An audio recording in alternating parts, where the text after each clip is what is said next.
ನಮಸ್ತೆ, ಎಜಿ ನ್ಯೂಸ್ಗೆ ಸ್ವಾಗತ. ಕೊಪ್ಪಳ ಜಿಲ್ಲೆ ಯಲಬುರ್ಗಾ ತಾಲೂಕು ಗಾಣದಾಳ ಗ್ರಾಮದ ನಿವಾಸಿ ಹನುಮೇಶ್ ತಮ್ಮ ಜೀವನವನ್ನ ದೇಶಕ್ಕಾಗಿ ಮುಡಿಪಾಗಿ ಇಡುತ್ತೇನೆ ಎಂಬ ಮಾತನ್ನು ಗ್ರಾಮದ ಹಿತೈಷಿಗಳು ಹಾಗೂ ತನ್ನ ಸ್ನೇಹಿತರಲ್ಲಿ ಆಗಾಗ ಹೇಳಿಕೊಳ್ತಾ ಇದ್ದಂತೆ.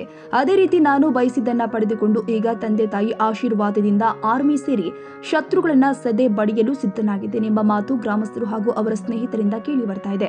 ಸಾಧಿಸುವ ಛಲವಿದ್ರೆ ಸಾಧಕರಿಗೆ ಅಸಾಧ್ಯ ಯಾವುದೂ ಇಲ್ಲ ಎನ್ನುವ ಮಾತಿದೆ.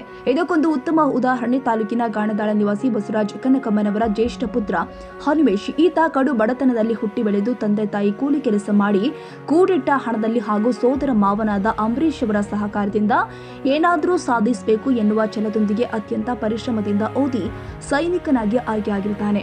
ನಿನ್ನೆ ದಿನ ಆರ್ಮಿ ತರಬೇತಿ ಕೇಂದ್ರಕ್ಕೆ ಮನೆಯವರೆಲ್ಲರೂ ಸೇರಿ ಅತ್ಯಂತ ಸಂತೋಷ ಸಡಗರದಿಂದ ಆರತಿ ಬೆಳಗಿ ಕಳಿಸಿಕೊಟ್ಟಿದ್ದಾರೆ. ಪ್ರಸ್ತುತವಾಗಿ ಜಮ್ಮು ಕಾಶ್ಮೀರದಲ್ಲಿ ಭಾರತೀಯ ಸೈನಿಕರ ಮೇಲೆ ಉಗ್ರರ ಅಟ್ಟಹಾಸದ ಬಗ್ಗೆ ಗೆಳೆಯರೊಂದಿಗೆ ಚರ್ಚೆ ಮಾಡಿ ದೇಶ ಪ್ರೇಮವನ್ನು ಎತ್ತಿ ತೋರಿಸಿದ ಸೈನಿಕನಿಗೆ ಒಳ್ಳೆಯದಾಗಲೆಂದು ಊರಿನ ಜನತೆ ಹಾಗೂ ಅವರ ಸ್ನೇಹಿತರು ಶುಭ ಕೋರಿದ್ದಾರೆ. ಕನ್ನಡಿಗರ ಮೆಚ್ಚಿನ ನಿಮ್ಮ ಎಜೆ 24/7 ನ್ಯೂಸ್ ಕನ್ನಡ ವಾಹಿನಿ ಇದೀಗ ಟಿವಿಯಲ್ಲಿ ಲಭ್ಯ. ವೇಳೆ ನೋಟಿಸ್ ಕೊಟ್ಟಿದ್ರೆ ವಾಪಸ್ ತಗೋತೀವಿ. ಇವತ್ತು ವಕ್ಫ್ ಪ್ರಾಪರ್ಟಿ ಅಂತೇಳಿ ಬರ್ತದೆ ಅಂತ ಹೇಳಿದ್ರೆ ರೈತರ ಬೀಜಕ್ಕೆ ಬದಲು ಏನ್ ಮಾಡ್ಬೇಕಾಗತ್ತೆ?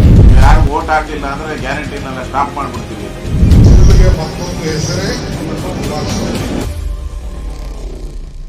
ಕರ್ನಾಟಕ ಮತ್ತು ದೇಶ ವಿದೇಶ 360 ಡಿಗ್ರಿ ಸುದ್ದಿ ಹಾಗೂ ಉತ್ತರ ಕರ್ನಾಟಕ, ಬೆಳಗಾವಿ, ಬಾಗಲಕೋಟೆ, ಧಾರವಾಡ, ಹಾವೇರಿ, ಗದಗ, ಬಿಜಾಪುರ ಜಿಲ್ಲೆಯ ಕ್ಷಣ ಕ್ಷಣದ ವಿವರವನ್ನ ಪಡೆಯುವುದಕ್ಕೆ ಎಜೆ 24/7 ನ್ಯೂಸ್ ಕನ್ನಡ ವಾಹಿನಿಯನ್ನ ಲೈಕ್ ಮಾಡಿ, ವಿಡಿಯೋಗಳನ್ನ ಶೇರ್ ಮಾಡಿ, ಕಮೆಂಟ್ ಮಾಡುವ ಮೂಲಕ ನಮ್ಮ ವಾಹಿನಿಗೆ ಸಹಕಾರ ನೀಡಿ ಮತ್ತು ಚಾನೆಲ್ ಅನ್ನ ಸಬ್ಸ್ಕ್ರೈಬ್ ಮಾಡಿ. ಧನ್ಯವಾದಗಳು.